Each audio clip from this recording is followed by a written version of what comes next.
वजीर खजाना साका साहब ने आके बिना जज्बात के यहाँ पर आकर कागज पढ़ के और ये जा और वो जा, और मैं इज्जत नहीं बोलूंगी, जिस्म फरोशी बोलूंगी, क्योंकि अगर इज्जतें बिक्री होती तो सब खरीद लेते, फिर बिल लाने की जरूरत ना पड़ती कि इज्जत दो हमें। सब यहां पर बैठे हुए इज्जतें खरीद लेते अगर इज्जत बिक्री होती। मेरे भाई ने परसों मुझे मैसेज किया और उसने बोला कि दुआ करोगे मैं मर जाऊं। और वो सिर्फ एक मेरा भाई नहीं है, मैं पूरे अपने जो भाई जिनका राब्ता मुझसे नहीं है, मैं उनकी मैं बात कर रही हूं। जनाब स्पीकर, कल मैं गई थी, वो जिस बंदे ने 4 टमाटर और 4 आलू लेकर 400 उसके पास नहीं थे, उसने पर्स निकाला, मैं शर्म से गड़ के मर गई। 272 लीटर पेट्रोल आप लोगों ने मुश्किल करनी है तो आप V8 और बड़ी बड़ी ग्रैंड क्रूजर को 500 लीटर पेट्रोल देना, गरीब को आप नहीं वो करें। दवाइयां तो वो दवाई नहीं मिलती, सरकारी अस्पताल का आपने हाल देख लिया। मैं प्लीज आप मार दें, आप प्लीज मार दें। ये मेरी बहन पीछे बैठी हो तो पीछे ही बैठी रहो, अगली दफा की टिकट नहीं मिलेगी अगर ज्यादा चोट की तो। ऑनरेबल स्पीकर, मतलब इनके दिमाग मिले ही नहीं उन लोगों से, इनके भूसा भरा हुआ दिमाग में। ऑनरेबल मेंबर, आप मुझे एड्रेस करें।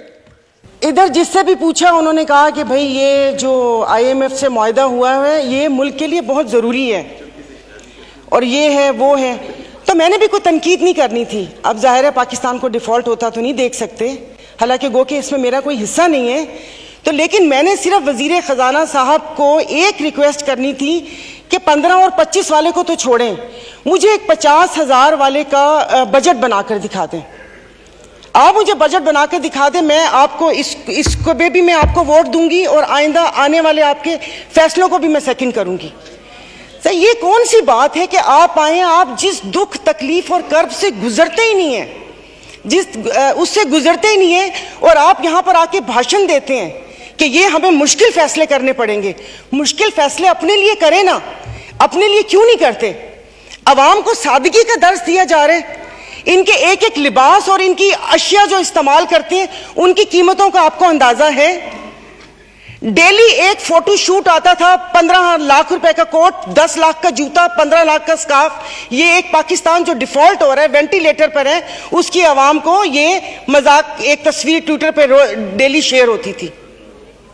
मुझे सिर्फ एक 50,000 वाले के जीने का हक छीन लिए हैं उन लोगों से। आप मुझे बताएं कि ये पेट्रोल के लिए यहीं पर ही थे। मेरी एक और आपसे रिक्वेस्ट है कि कोई ऐसा रूल है कि जो हुकूमत है वो यहीं बैठी रहे और अपोजिशन के वो बेंच हो जाए, क्योंकि मेरे ख्याल में इन बेंचेस में, इन चेयर्स में कोई प्रॉब्लम है कि यहां पर बैठने वाला बोलता है और वहां पर जाकर सुम्मुन बुकमुन उम्यून बन जाते हैं ये लोग, इनकी जुबान नहीं चलती। और यही जब मैं वहां पर बैठ के हुकूमत पर तनकीद करती थी तो यहां पर सब बैठे डेस्क बजाते थे। आज जब मैं यहां पर खड़ी होकर हुकूमत पर तनकीद करती हूं तो उन सबको प्रॉब्लम होता है। तो जनाब स्पीकर, इन्होंने तो यहां तकरीर कर दी, इस तकरीर के बाद अगर इतनी हिम्मत है, कल मैं एक ग्रोसरी शॉप तक गई थी, वो भी कोई F6 नहीं गई थी, यहां कोई चाइना मार्केट के पीछे कोई दुकान है, वहां पर जाकर आप लोगों की तकलीफ, उनकी आंखों से उनका अंदाजा लगा ले। मुझे यहां पर कल ये करंट डेफिसिट और खुदा जाने क्या क्या बता रहे थे, मैं या आप अपने हलके में जाकर किसी गरीब आवाम को क्या इनको करंट डेफिसिट बताएंगे कि हमारी अयाशियों से तुम लोग इस हाल तक पहुंचे हो, अब तुम ही लोगों को बर्दाश्त करना पड़ेगा, ये कुर्बानी तुम लोगों को देनी पड़ेगी। लेकिन फिर मैंने सोचा कि कुर्बानी तो हलाल जानवर की जायज है, तो मीन हम हलाल हैं, जिनकी कुर्बानी नहीं है उनकी कुर्बानी जायज नहीं है। अब आप देख लेंगे कि यहां पर उठते ही जो बोला था, मैं आज इस फोरम पे अपनी पार्टी की तरफ से, मुस्लिम लीग फंक्शनल और सदर पीर पगारा और सदरुद्दीन शाह की तरफ से, मैं आप बिलावल साहब को मैं दावत देती हूं कि आप सिंध से महंगाई मार्च शुरू करें, हम आपके साथ हैं। और मैं अपने एमक्यूएम के भाइयों को भी कहती हूं कि वो वहां से यहां आए थे ना कि महंगाई है, तो ये वक्त है अपनी महाजर कौम के सारी गिले दूर करने का, कि तब भी आप लोगों के साथ थे महंगाई के लिए और आज भी इस हुकूमत को लात मारी है इस महंगाई की वजह से। लेकिन हम यहां पर बैठ के सिर्फ बातें करेंगे। यहां पर मेरी कुछ मेंबरान से बात हुई है, नाम नहीं लूंगी मैं, एक से मैंने कहा कि कल तुम डेस्क तो ना बजाते, सुन ली थी तकरीर, कहता गरीब पैदा क्यों होता है, गरीब का कसूर है। इधर किसी ने मुझे बोला कि मुसलमान को सब्र और शुक्र का दर्स दिया गया है, सब्र शुक्र करें, पूरी दुनिया में महंगाई है। मैं टिम हॉर्टन्स और क्या कहते हैं PSL का मैच देखने वाले और कराची दो दरिया में खाने वालों की बात नहीं कर रही। मैं उसकी बात कर रही हूं जिसके 5-5 बच्चे हैं और एक बाइक है। वो पेट्रोल भरवाएगा, दवाई लेगा या क्या करेगा? इन्होंने यहां पर वो कहते हैं ना कि शहद में घोल घोल के यहां पर सारा ये बजट बता दिया।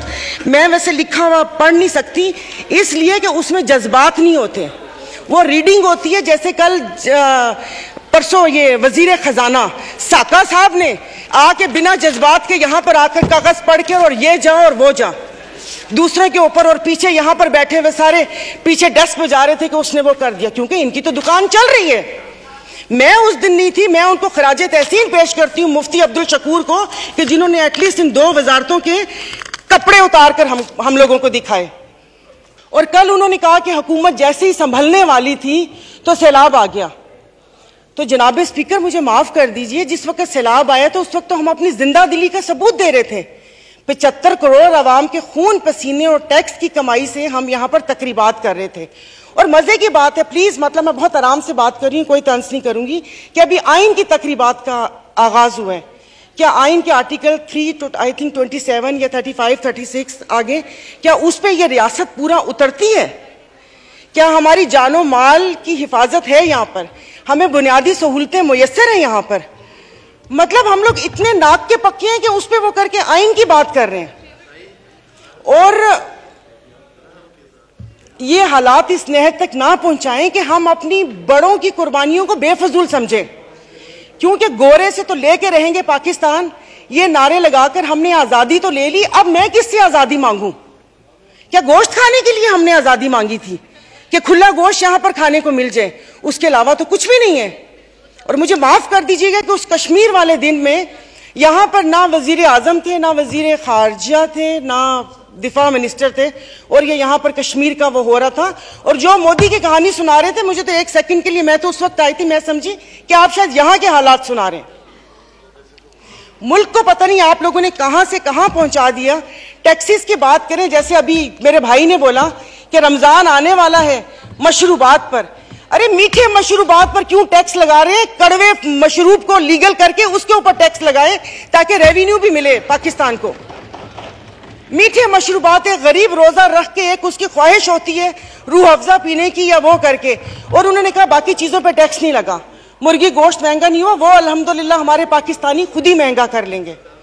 जनाब स्पीकर, अभी वजीर आजम साहब ने कहा था कि ये जो थर्ड कोल है ये गेम चेंजर होगा, उसके ऊपर तो टैक्स लगा दिया। वो क्या गेम चेंजर होगा?